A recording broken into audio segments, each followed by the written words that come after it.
Mais qu'est-ce que ça veut dire obéir à ses parents? Quel est le cadre qu'Allah m'a fixé? Comment est-ce que je sais si j'obéis à mes parents ou si je leur désobéis? Peut-être que j'ai répondu à mes parents, peut-être que j'élève la voix sur eux, peut-être que je leur crie dessus, peut-être même, wal'iyadou billah, à notre époque, il n'y a rien d'étonnant, peut-être même que certains, ils insultent leurs parents, voire même ils lèvent la main sur eux ou ils les frappent. Et on entend parfois, wal'iyadou billah, des gens qui vont insulter, qui vont tuer leurs parents pour l'héritage. La règle, le cadre, c'est ce verset coranique. Allah Azza wa Jal, il nous dit, et ton Seigneur a décrété n'adorer que lui. Ça, c'est le droit d'Allah sur ses serviteurs. D'adorer Allah et de ne pas lui donner des associés. Et de marquer de la bonté envers les pères et mères. Si l'un d'eux ou tous deux doivent atteindre la vieillesse auprès de toi, si tes parents ils vont vieillir auprès de toi, ça veut dire quoi? Dans ta maison.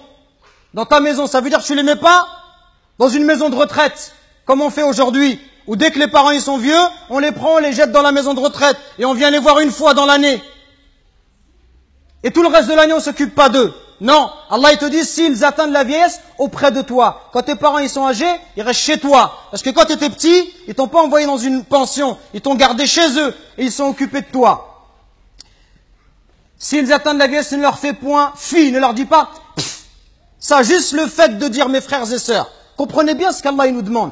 Le simple fait de dire à son père, pff, ça c'est interdit. Que dire de celui qui se plaint et qui dit à son père ou à sa mère, tu comprends rien, mais c'est toujours pareil avec toi, mais ceci, mais cela. Allah il t'a interdit de juste dire pff. Et ne les brusque pas, mais adresse-leur des paroles respectueuses. Et par miséricorde, abaisse pour eux l'aile de l'humilité et dis, invoque pour tes parents, ô mon Seigneur, fais-leur à tout de miséricorde comme ils m'ont élevé tout petit. Et il n'y a que lorsque tu seras toi-même un père de famille, ou lorsque tu seras, ma sœur, une maman, que tu vas comprendre la valeur de ta mère et de ton père. Quand tu vas voir que la mère, pendant 9 mois, elle te porte et elle subit les difficultés. Elle subit des coups de ta part.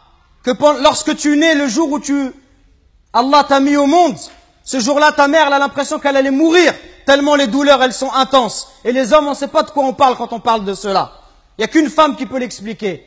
Quand ta mère, pendant 2 ans, elle t'a allaité, elle dormait pas la nuit. Pendant 2 ans, tu lui as perturbé son sommeil. Quand tes parents, à 4 heures du matin, ils sont levés pour aller travailler, pour t'acheter des vêtements. Quand lorsque tu es malade, ta mère, elle trouve pas le sommeil. Même quand tu as 30 ou 40 ans, si tu rentres à 1 heure du matin, ta mère, elle t'attend encore pour demander de tes nouvelles ou pour te préparer à manger. Qui va se comporter avec toi si c'est pas ta mère et ton père? Qui va se comporter comme ça avec toi? Et nous, on est gentils avec nos copains. À n'importe quelle heure, on répond à l'appel de nos amis qui nous demandent de l'aide, on les aide. Mais est-ce qu'on aide nos parents? Est-ce qu'on est à leur écoute? Est-ce qu'on leur donne du temps? Est-ce qu'on leur montre du respect?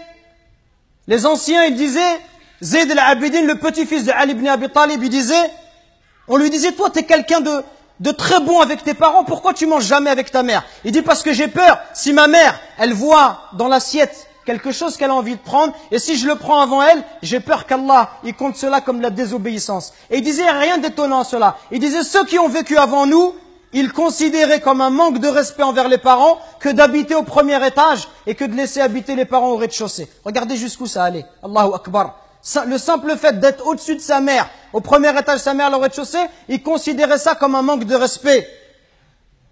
Et d'autres chez les Sahaba, ils disaient, quand il y avait un scorpion qui est rentré dans un trou, il a mis sa main et il s'est fait piquer. On lui dit, pourquoi tu mets ta main alors qu'il y a un scorpion? Il dit, parce que j'ai peur que ce scorpion il sorte et qu'il ne pique ma mère. Regardez le respect. Et regardez aujourd'hui l'attitude des enfants envers les parents. Regardez ne serait-ce que le regard, les yeux.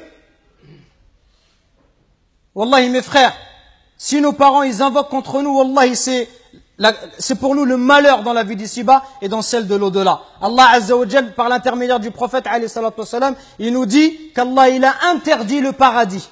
Interdit le paradis à celui qui désobéit à ses parents. Donc attention mes frères, à ne pas causer du tort à nos parents, à ne pas leur manquer de respect, mais soyons plutôt à leur écoute, soyons plutôt bons, miséricordieux pour eux. Et ceux qui doivent le plus profiter de notre générosité, de notre douceur, notre bonté, notre bon comportement, les premiers à profiter de cela, ça doit être nos parents. Parce que viendra un jour où ils vont partir, Et le jour où ils vont partir, tu vas regretter. Et tu vas dire, ah, si je pouvais encore faire du khair à mon père, si je pouvais encore faire du khair à ma mère.